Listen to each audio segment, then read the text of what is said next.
You did something 3 days ago. Maybe you said the wrong thing in a conversation. Maybe you sent a message and the reply felt colder than you expected.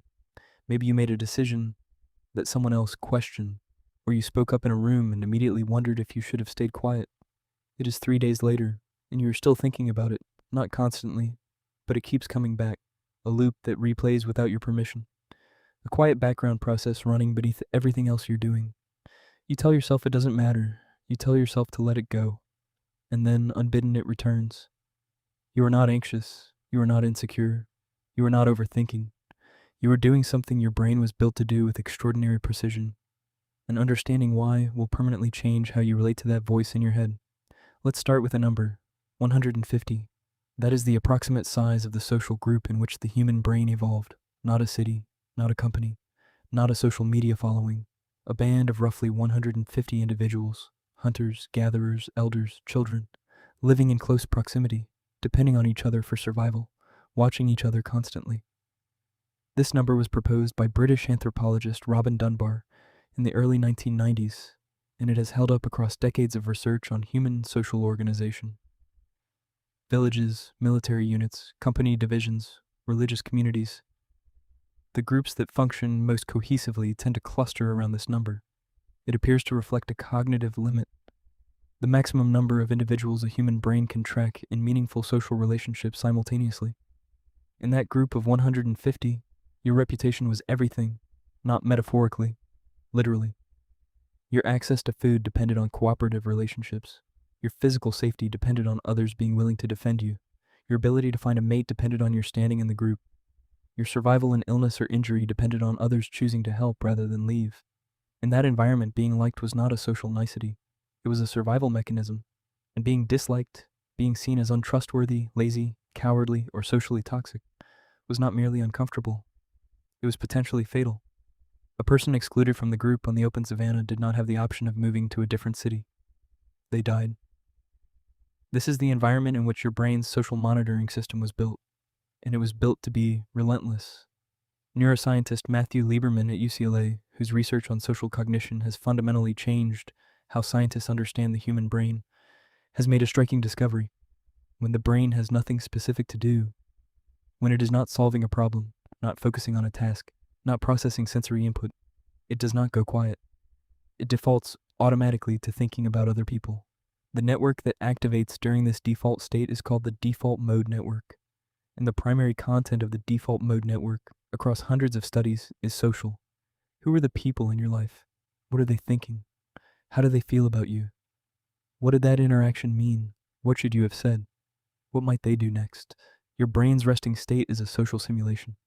It is not resting at all. It is running a continuous background process, modeling the minds of the people around you, updating its predictions, refining its assessments, preparing you for the next social interaction before it happens. This is called theory of mind, the ability to model what another person is thinking and feeling. And humans have the most sophisticated version of it that has ever evolved on this planet. You can think about what someone thinks about what you think about what they think. You can run nested social simulations 4 and 5 layers deep. No other animal comes close. That capacity did not evolve for abstract philosophical purposes. It evolved because in a group of 150 people, where every relationship had survival implications, the person who could most accurately predict what others were thinking had an enormous advantage. They could detect betrayal before it happened. They could build alliances before they were needed.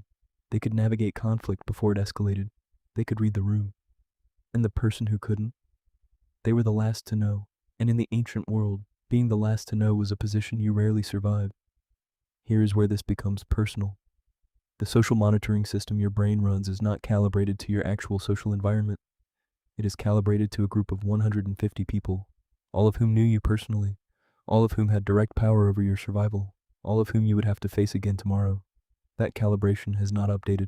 When you send a message and the reply feels colder than expected, your brain does not experience this as a minor social friction between two people with busy lives and poor text communication habits. It experiences it as a signal that something has shifted, a signal that your standing may be at risk, a signal that requires monitoring, analysis, and a plan. When you say something in a room and immediately replay it in your head, your brain is not being neurotic. It is doing exactly what it was built to do. reviewing social output for errors that could damage your standing with the group, flagging anything that might need to be repaired. When you cannot stop thinking about what someone thinks of you, your brain is treating that relationship the way your ancestors' brain treated every relationship, as a variable with direct survival implications, requiring continuous attention. The stakes feel high because for 4 million years, they were high. Now consider the mismatch. The person whose opinion is looping in your head right now.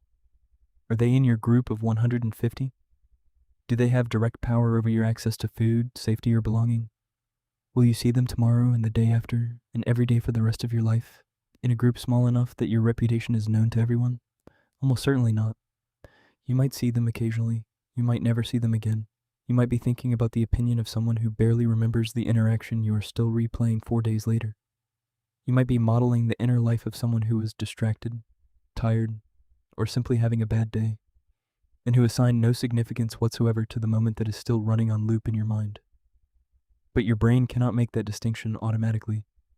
It was not built to make that distinction. It was built for a world where every social signal mattered, where the group was small and stable and permanent, where reputation followed you everywhere because there was nowhere else to go.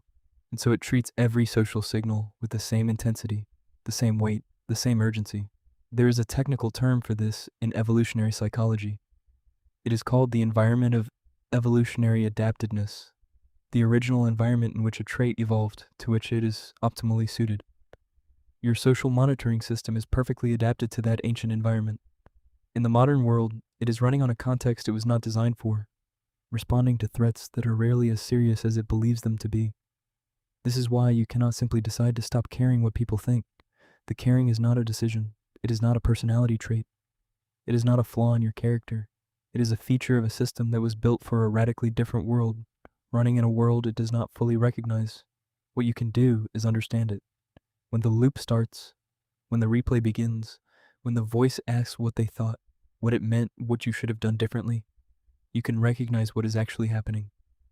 An ancient system designed for a small and permanent group is processing a social signal. It is doing its job. It is doing the job it was built to do, with the urgency that job has always required. The signal is probably not as serious as it feels. The relationship is probably not as fragile as it seems. The opinion you are modeling is probably less fixed, less focused on you, and less consequential than your brain is treating it. But the brain that is running the simulation does not know that. It only knows what it was built to know. And what it was built to know is this. In a world of 150 people, where everyone knew your name and your history and your last mistake, your reputation was the most important thing you owned. You are still trying to protect it. And that, more than anything else, is what it means to be human.